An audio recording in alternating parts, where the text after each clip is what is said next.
not work on something because it's uncomfortable. Maybe it doesn't come easy to us.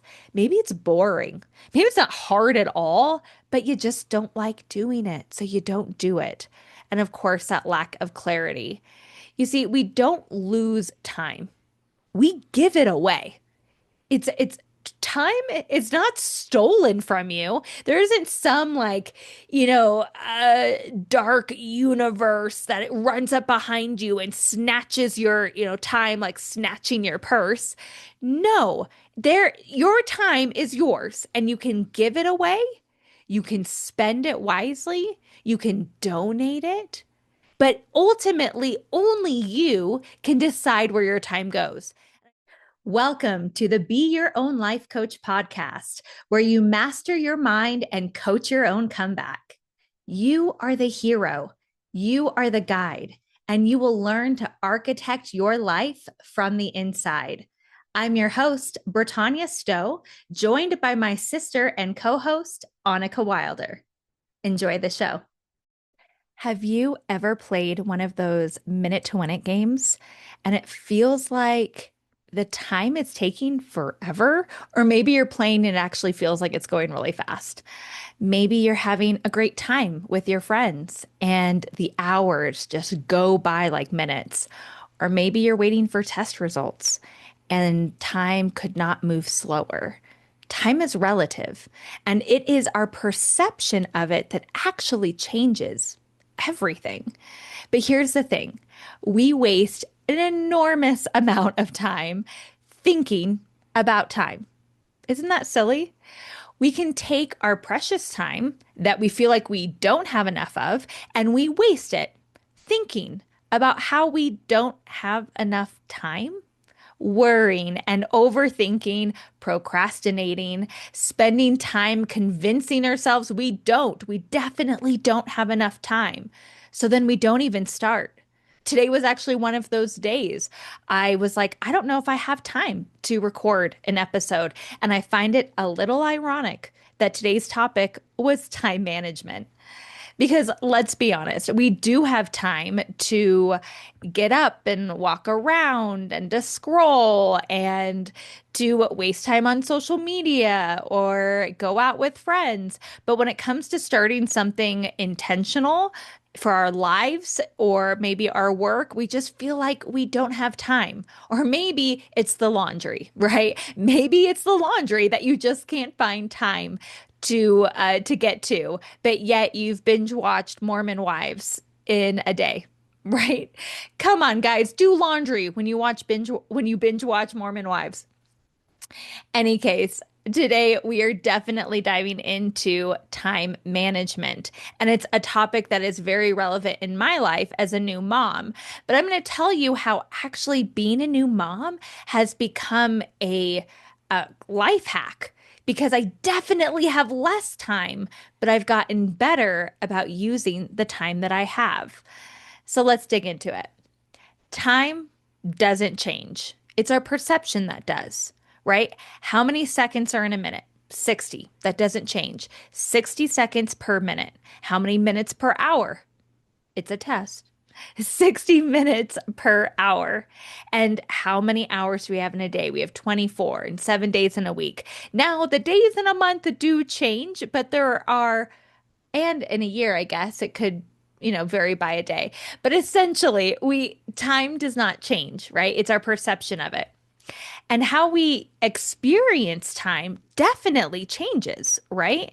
So time speeds up when we're being present and we're engaged. Time slows down when we're anxious, we're waiting, or we're resisting.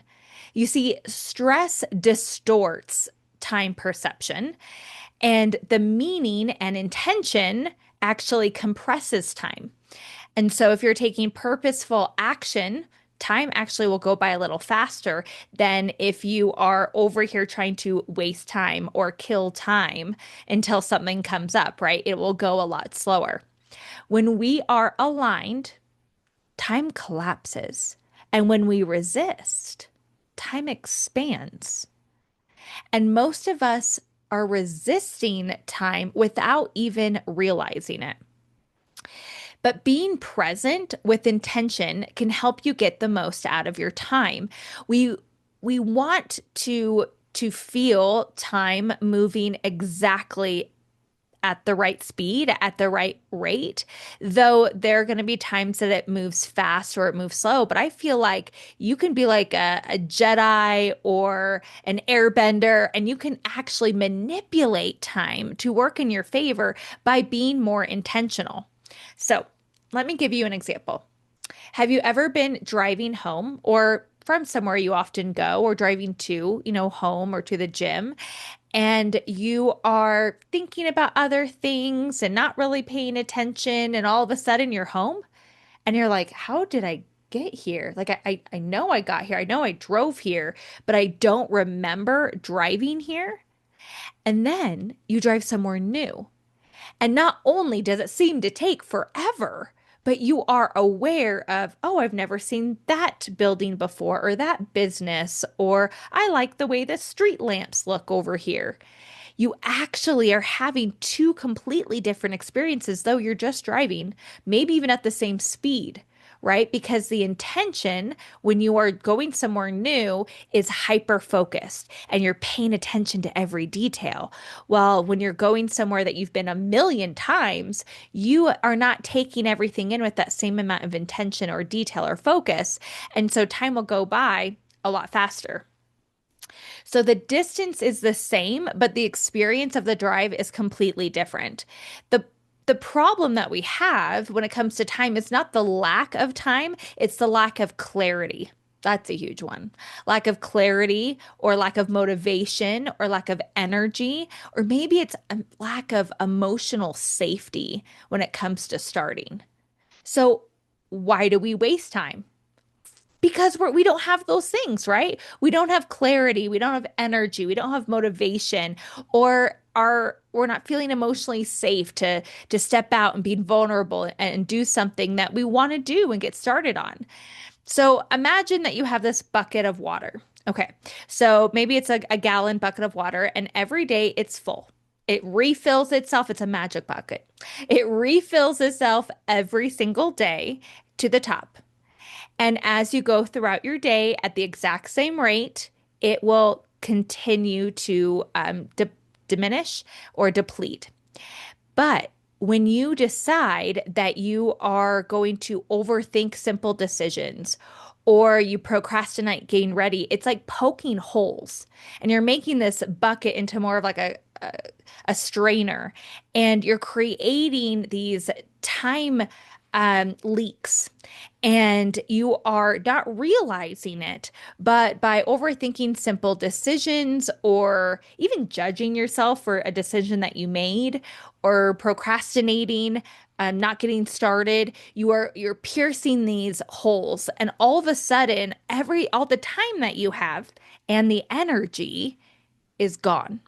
A lot faster than you planned, a lot faster than you realize.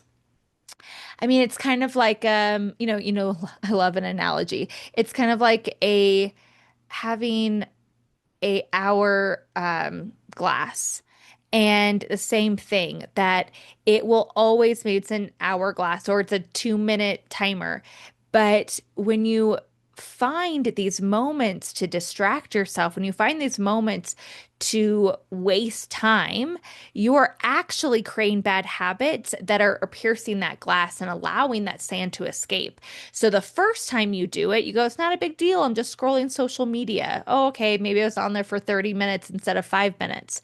But when you do that, the next time you flip the timer, you have less time, because you're going to want to scroll on social media again. You're creating these bad habits, and you're inherently setting yourself up for less and less time every day. So, what are those big time leaks? Distractions, your phone. I mean, our phones are so cool. We have the internet and we can communicate and connect with people, but they're distracting. So that's why I often turn off my notifications. And my friends just know that if it's really important, I will get back to them eventually. If it's urgent or an emergency, they can get a hold of me. But I think it's important to mute those notifications. I don't need to know when something in my Amazon cart has dropped by 30 cents. I don't. Or my Netflix shows. And I love my shows, but I don't need to know what's dropping this week because I'm not going to have time to probably get to it anyways. And again, if I'm going to Netflix before getting my other stuff done, that's a distraction. Multitasking. I know we think we get everything done when we're, cooking and replying to emails and vacuuming and attending to the dogs. And you think you're doing a lot of things at once, but actually each task is taking you slightly longer. So because you're jumping from one task to the other, it feels like you're getting a lot done at one time, but you're actually slowing down. And I believe it's something like 20 minutes that it takes your brain to switch from one task to the other. So I'd always tell people, like, I haven't gotten to my emails yet if I'm working on a particular project, because I know as soon as I open up my email, distraction, read an email, another distraction. Oh, another email comes in, and all of a sudden you've spent all your time in email jail. So, multitasking, you got to stop doing it, friends. Reacting instead of choosing. So, you think that by reacting to a question that you're like, oh, I got to quickly answer. But then you ask yourself, was that the right answer? Is that what I should have done? So taking actually a beat, a couple of seconds to respond will keep you from that distraction of reacting and then having to, fix an overreaction or an underreaction. Procrastination. This is often fear in disguise. And I know this one all too well. And I also do this thing where I will work on other things. So I'll procrastinate recording my podcast because I'm like, oh, I don't know what I'm going to talk about today. And instead, I'm going to fold laundry. Or I am going to work on my podcast instead of work on my book because I feel like, oh, that's easier because I've been in a groove. And I will procrastinate doing things by distracting myself by doing other things. I mean, it's not the worst thing. You're still getting stuff done, but it is procrastination. And it's important to know that if you're procrastinating something, it's probably because you have a fear that it's not going to be good enough, a fear of, this perfectionism, a fear or lack of clarity, right? So knowing that you're procrastinating is a great start because then you can dig into the why. Or feeling like, I'll do it when I'm ready. I'll do it when I'm inspired. I'll do it when I'm motivated. Friends, momentum comes from movement. So does motivation. Okay. It's the moving forward that will help you feel ready. If you wait till you're ready, you'll never ever do it. We know this. Overthinking. All right. So overthinking, instead of, actually doing, and you think you're planning. So here's the thing is I'm a planner, so I can get stuck in this overthinking, if planning, say my son's birthday party, and I can be like, okay, so I'm going to need the cups and we got to invite people. And what kind of cups do we want? Plastic cups? Of course we want plastic cups. Do we want them to be like party favorites though? And should they be light blue or dark blue? I don't even know what the theme is going to be. And before you know it, you have spent all this time thinking about a birthday party that's maybe 6 months from now. And I thought I was planning, but really I can't plan. I don't know where I'm going to be in 6 months. You don't plan a birthday party 6 months in advance. You're overthinking it. And maybe that's a bad example, but I'll do it at the store is I'll sit there and be like, okay, I gotta buy tampons. I don't know why this comes to mind. Maybe, or, body wash. We'll go with body wash for our male listeners. So I'm looking at the body wash and go, okay, I need a body wash that will hydrate my skin. I don't want these chemicals in it. Oh, but I do have a trip coming up. Do I want to buy a smaller body wash? Do I like this smell? Is this smell different from the other smells I already have? Have I used this brand before? Should I check my previous? And I'll literally like spend so much time on the like a thought of like I need to purchase body wash. I am not planning, okay? I am overthinking a simple decision. And we'll get into this a little bit more, but overthinking simple decisions are just setting you up for failure. Consuming instead of creating. I know that I like to share on social media, and they say not to do this, that when you do post something, you want to interact, and that's good, reply to your comments, and it helps with the algorithm. But before you know it, you're not just in creation mode, you're in consumption mode, and you're down some rabbit hole scrolling through TikTok videos. So make sure that you are in creation mode instead of consumption mode. And then needing certainty. You don't need to be certain to move. You just need to know how to move your foot, how to move your foot 1 inch, how to go a little bit ahead. Remember, you don't have to see miles down the road to move forward. You just need to see a couple of steps in front of you. It's the analogy of the headlights. So your headlights don't actually, if you're driving to Las Vegas for the weekend, your headlights when you're in Denver, Colorado, don't shine all the way to Las Vegas. That's ridiculous. They shine directly in front of you because all you need to see is directly in front of you to know when to turn, what signs say, where to go, how fast to go, right? So keep in mind our lives are the same. You don't have to see all the way to get to where you're going. Perfectionism. I don't need to go into this much further than that, but that is a big distraction. Well, I'll go into it. I remember I had a boss years ago when I worked at a pharmacy and I did scheduling and I was like the office manager. And I would sit there and hand write the schedule in different color markers. And if I made a mistake, I'd start all over. And finally, he came over. He's like, "Is the schedule done yet?" And I was like, "No, I made a mistake." And then I decided to switch the colors up. And he's like, "Britannia, what are you doing? It's a schedule. You put out a new one every month. It does not need to look like it's for the Queen of England. Cut it out. Get the schedule out." And I was like, "Okay, that's a good point." I do it all the time. It's an internal document. No one else sees it. It's not an art project. I don't need to take it so seriously. Decision fatigue. Too many choices, not enough action. This is why I will eat the same thing for breakfast or for lunch because I don't have to figure out what am I eating because I make so many decisions all the time. I wear the same type of clothes almost every day. It's stretchy fitness clothes. Makes it really easy. I don't have to sit there and go, what earrings am I gonna wear? What pants am I gonna wear? Or, what am I gonna eat for breakfast? I know those stretchy pants, that stretchy shirt, eggs, oatmeal, protein shake, whatever it might be. I can quickly move through those decisions because I make so many other decisions throughout the day. And we all do. So how can we make decision fatigue not happen to you is maybe have some templates, some cookie cutter decisions that will allow you to move through the day. And emotional avoidance, right? We will not work on something because it's uncomfortable. Maybe it doesn't come easy to us.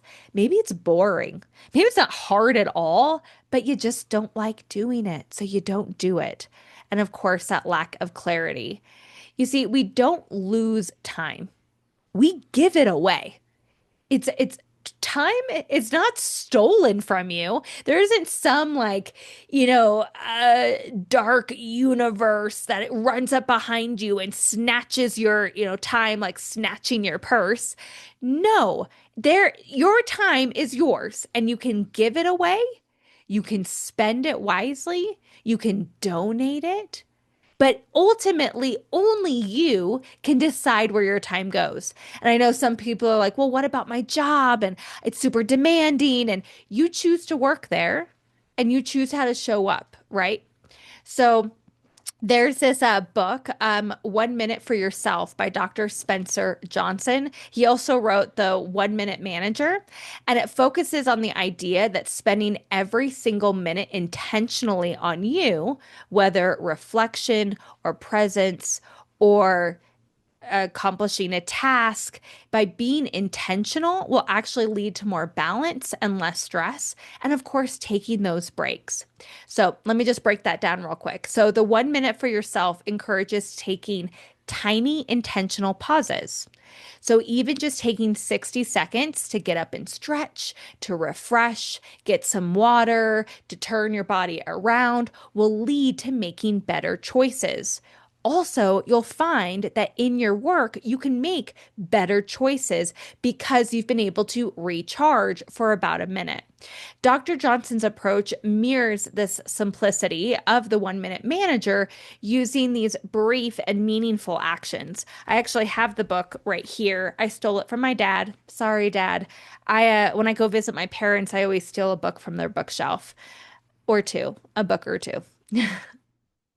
And being a mom, let me tell you, being a mom, is so crazy because I'd mentioned it before about how you have even more things to do. So I thought that I was going to have no time at all. And I even told other moms, why didn't you tell me? Why didn't you tell me that I was literally not going to have any time to do anything, to use the bathroom, to shower, to eat? Why didn't anyone tell me that I had accomplished everything in my life before having a baby because it just wasn't going to be possible with a baby? And then I realized that I could get some things done if I was strategic, if I was intentional with my time. Because, like any obstacle, right, we can expand, we can grow stronger to move through it or move around it. So, with raising my 7 month old, I actually have less time than ever. But the crazy thing is I feel like I'm getting more done than ever. I've had a consistent podcast. I've worked on my book more consistently. My work has increased. Yet I'm still taking care of my dogs. I'm still cooking. I'm not cleaning. I'm going to be honest. My husband does that. I'm taking care of the baby. And I actually have more time. And I think that's because I'm no longer waiting for the perfect time. I'm using little pockets of time to get things done as fast as I can. I'm also not waiting to start because if I put him down for a nap, he could be down for 5 minutes, 15, or 50 minutes. And I don't know which one. And I have no control. Right. So I have to move faster.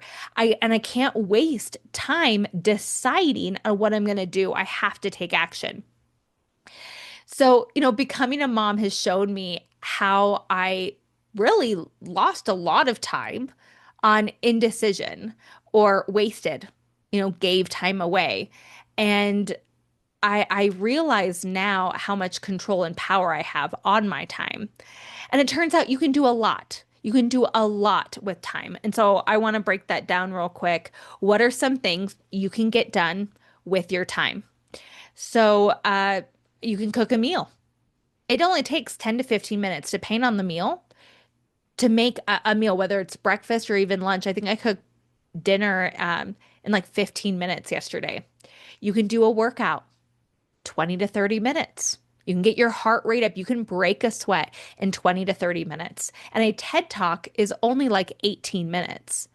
A mile for someone who is in average shape can be run in 10 or 12 minutes. But if you're an elite athlete, you can run it in 4.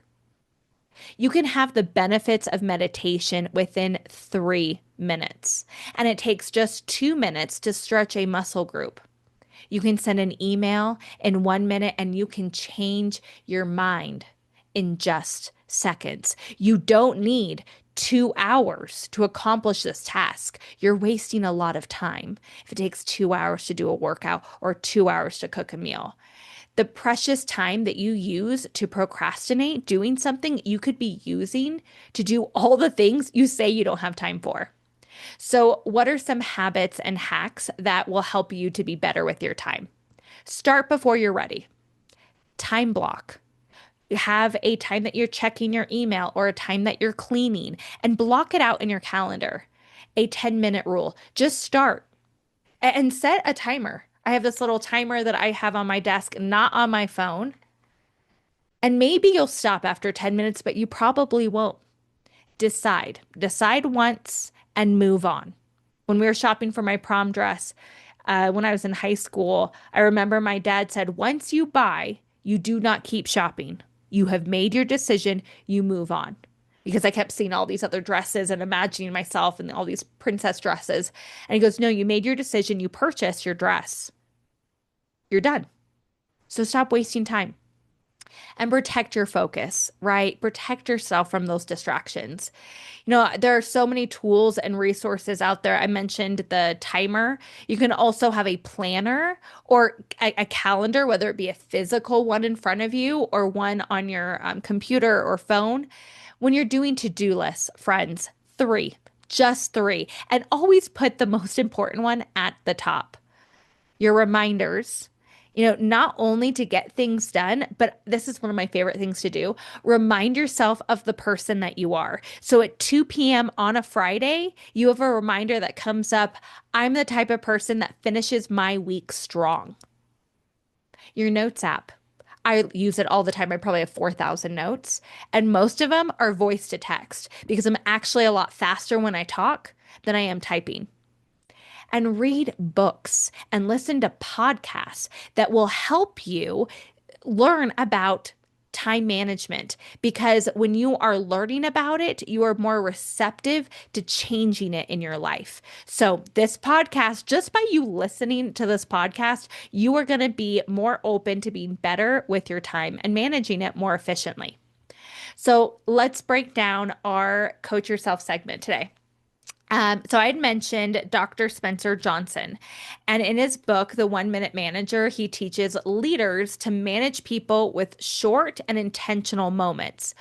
But what if, in Britannia fashion, we take that same idea to managing ourselves? But instead of criticizing and avoiding and overthinking, we lead ourselves with clarity, praise, and gentle redirection. So, 1 minute, 1 minute to focus, 1 minute goals. Instead of managing other people's goals, we're going to focus on ourselves, right? So ask yourself what matters? What matters the most right now? Choose one priority, not five, right? You got the three you wrote down for the day. What is that top one? And name what done looks like for you. Visualize what the finish looks like. And a great self-talk example would be, for the next 10 minutes, my only job is to start, not finish, start. But you got to start within those 10 minutes. And this works because this offers clarity, it creates momentum, and you're not having to compromise. You're just taking one choice, one action, and moving forward. Next, I want you to have 1 minute praise. We often skip this part. We skip celebrations for some reason. 1 minute to praise yourself, immediately acknowledging the effort and acknowledge what you got done today. Yesterday, it was a shower and I washed my hair. Thank you very much. Acknowledge what you have done, celebrate it, and be specific. Feel it, let it land. Some examples could be, I am so proud of you for waking up 10 minutes before the baby woke up. I am so proud that I actually sat down and wrote the to-do list instead of it just sitting in my head. Whatever that might be for you, call it out and feel it. And let's give ourselves 1 minute to redirect. All right. So this isn't a necessarily, okay, 1 minute goal, 1 minute praise, 1 minute redirect. But when you need to praise yourself, give it a minute. When you need to take action, do it within a minute. When you need to set a goal, do it within a minute. And when you need to redirect, do it in a minute. Don't spend time shaming yourself for making a decision or taking action and it maybe not working out the way you want. Notice a behavior without judgment. Just name what's not working and change it. And again, maybe it won't be perfect, but we're not seeking perfection. Now, are we friends? So if you catch yourself scrolling on social media and you're like, oh no, I wasn't supposed to be doing this. Don't feel gross and icky about it. Just acknowledge, turn off your phone, set it down. It's no big deal. This will stop self-sabotage. So you'll be able to see that, all right, we're breaking patterns here, right? We're creating new habits. Start small. Be kind to yourself. Give yourself grace. There's so much that we could be hard on ourselves for. And again, it is a time suck. It will slow you down. So time, not your enemy, friends, but overthinking is. You don't need more hours. You need trust in yourself. You need more trust in yourself. And with every little action that you don't waste time, that you're not donating time away, you're building that trust. Start small and start sooner. And let time meet you halfway. Be present. And if all else fails, set a timer. Put your phone down, make a game out of it, and just begin. Even 5 minutes can change your life. This has been another episode of the Be Your Own Life Coach podcast. If you found value in today's conversation, subscribe and share the love. And remember the teachings of Lao Tzu. When I let go of what I am, I become what I might be. Until next time, trust yourself. Take the wisdom, take the breath, and take the next step.